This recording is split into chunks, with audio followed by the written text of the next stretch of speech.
반갑습니다. 11월 1일 수요일 큐티 스케치 시간입니다. 오늘 본문은 잠언 10장 1절부터 16절까지의 말씀입니다. 오늘 본문은 이렇게 시작합니다. 솔로몬의 잠언이라 지혜로운 아들은 아비를 기쁘게 하거니와 미련한 아들은 어미의 근심이니라. 오늘부터 또 이제 잠언을 우리가 묵상합니다. 오늘 잠언 10장부터는요. 앞에도 그런 부분은 있었지만 잠언 10장부터는 굉장히 이 단락을 구분하기가 힘듭니다. 그 무슨 말이냐면 1절과 2절 혹은 2절과 3절의 연관성이 없는 경우가 많다 이겁니다. 그러니 하나의 격언처럼 한 문장 한 문장을 한 절 한 절을 어떻게 보면 따로 우리가 봐야 할 만큼 한 문장 한 문장의 의미들이 크게는 연결되는 부분들이 있습니다만은 크게 연관성이 없는 부분도 있습니다. 그러니까 따로라는 거죠. 교훈들이 따로인 경우가 많으니 스토리를 이어가면서 1절에서 5절까지는 이런 내용이고 이게 주제다 라고 하기가 힘든 부분들이 많습니다. 그래서 어떤 격언, 지혜로운 말들의 모음이다 이렇게 생각하고 우리가 묵상하시면 좋을 것 같습니다. 연관성을 찾으려 하면 어렵습니다. 오히려 더 헷갈릴 수 있어요. 그러나 그래도 큰 주제들은 있죠. 주제들은 있습니다. 오늘 1절부터 16절까지인데요. 1절부터 5절을 한번 보면 여기에는 어떤 지혜롭다는 것은 지혜롭다는 것의 모양이 다양하게 나옵니다. 진정한 지혜는 여호와를 경외하는 것에부터 나온다. 맞죠? 그리고 부지런한 사람이 지혜롭습니까? 게으른 사람이 지혜롭습니까? 부지런한 사람이죠. 물론 무엇에 부지런한지도 우리가 생각해야 되겠으나 대체적으로 게으른 사람은 지혜롭지 않은 사람이에요. 지혜로운 사람은 부지런합니다. 부지런함에 대한 근면에 대한 이야기들을 잠언이 많이 하죠. 오늘 본문에도 그런 이야기를 합니다. 4절에 손을 게으르게 놀리는 자는 가난하게 되고 손이 부지런한 자는 부하게 된다. 그렇다면 부한 것은 늘 축복이냐? 손을 부지런히 해서 성실하게 땀을 흘려서 부하게 되는 것은 하나님이 기뻐하십니다. 그러면 손을 부지런히 움직여서 내가 부하게 되면 값지게 재산을 얻는 거죠. 노력한 만큼, 땀을 많이 흘린 만큼 하나님께서 얻게 하시는 것이 하나님의 법칙입니다. 그러면서도 과도하게 재물에 대해 욕심을 내는 가운데 열심히 일하는 것은 이것도 지혜롭지는 못해요. 그러니 부지런함 그 자체는, 그리고 재물 그 자체는 어떻게 보면 선도 악도 아닐 수 있습니다. 그러니까 부지런함은 어떤 면에서는 선하고 지혜로운 것인데 과도한 욕심 때문에 부지런한 것은 또 문제인 거예요. 과도한 욕심 때문에서 많이 얻게 된 부도 문제인 겁니다. 그러니까 성경은 그렇게 이야기를 해요. 잠언도 역시 마찬가지입니다. 하나님이 주시는 축복이 맞다.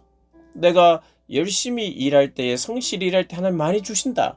그건 그것대로 인정을 하고 맞고, 그러나 욕심으로 말미암아 재산 추구는 내가 열심히 살아도 문제가 있고 욕심으로 인한 재산 추구는 내가 안 좋은 방법을 사용할 수도 있다.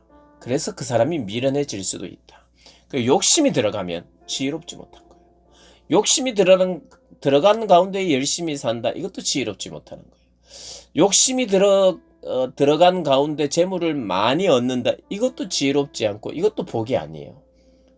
그러니 불의한 재물은 2절에 무익하다. 이렇게 이제 이야기를 합니다.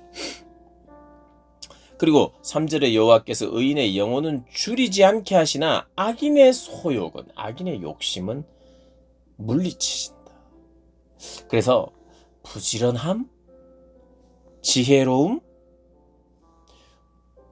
부지런함도 어떤 부지런함? 우리가 생각하는 것이 지혜입니다. 그래서 지혜롭게 잘 사용하는 것이 필요한 것이죠. 언제나 재산은 내가 획득하는 것이 최종 목적이 아니죠. 그것을 어떻게 사용하는가? 이게 지혜로운 사람이에요.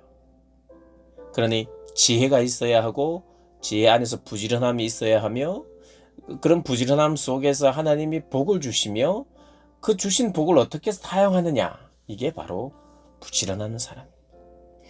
오늘 6절에서 14절을 보면 입이라는 단어가 많이 나옵니다. 입, 말, 언어, 이런 것은 주로 오늘 본문에도 그런 내용이 나오는데, 입은, 언어는 누군가를 죽일 수도 있고 살릴 수도 있다.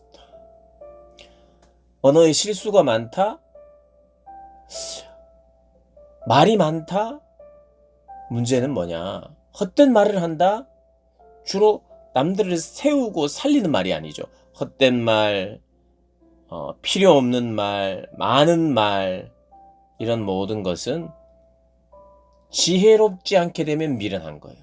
자, 지혜가 동원되면, 지혜가 내 입 속에 들어오면 그 지혜는 오늘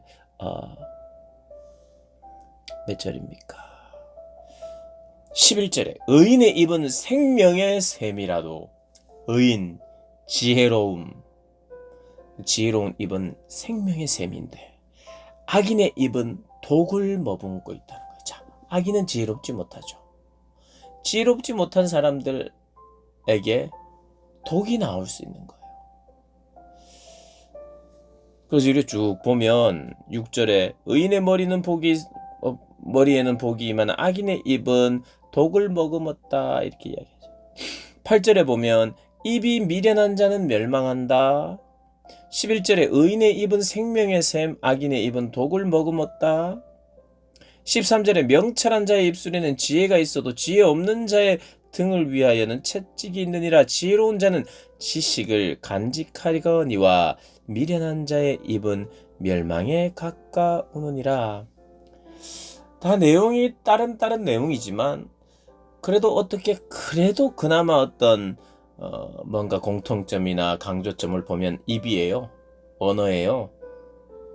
지혜로운 입술은 생명이며 지혜롭지 않은 입술은 죽음이다, 독이다. 우리가 기억해야 합니다.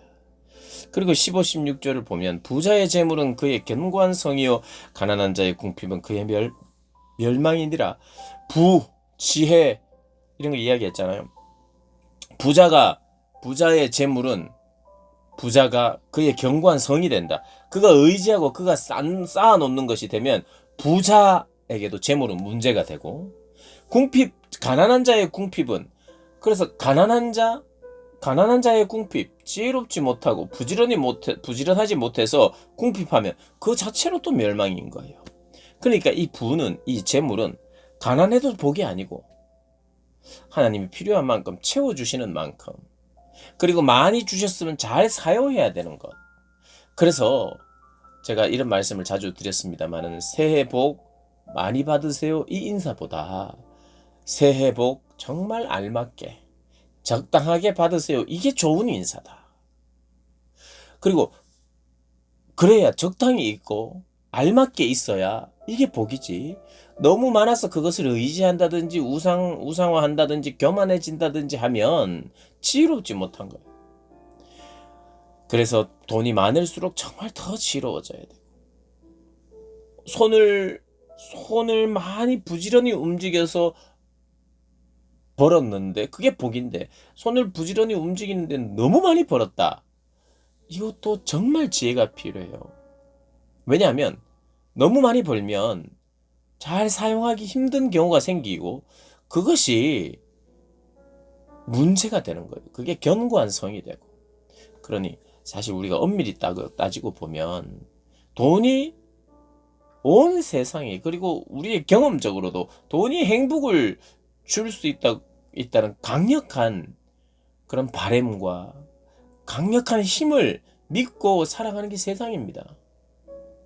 근데 실제로 그것이 우리에게 행복을 주거나 그 자체로 우리에게 만족을 주는 도구는 절대 아니기에, 우리가 돈이 줄 수 있는 기쁨이나 행복이 하나님이 줄 수 있는 행복과 기쁨과 질적으로 다르고 한계가 있다는 것을 정말 우리가 깊이 절감해야만 엉뚱한 것을 추구하느라 시간을 헛되게 보내고 우리의 재능을 헛되게 보내지 않는 거죠.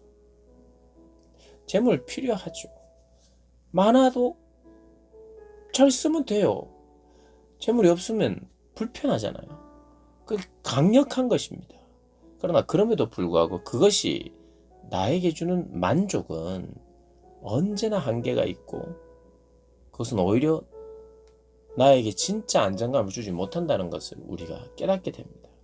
그러니 오늘 본문을 우리가 읽으면서 재물에 대한 것, 언어에 대한 것 우리가 잘 파악하고 묵상하면서 내 삶을 지혜롭게 꾸려나가기를 갈망하는 저와 여러분 되시기를 주님의 이름으로 축복합니다.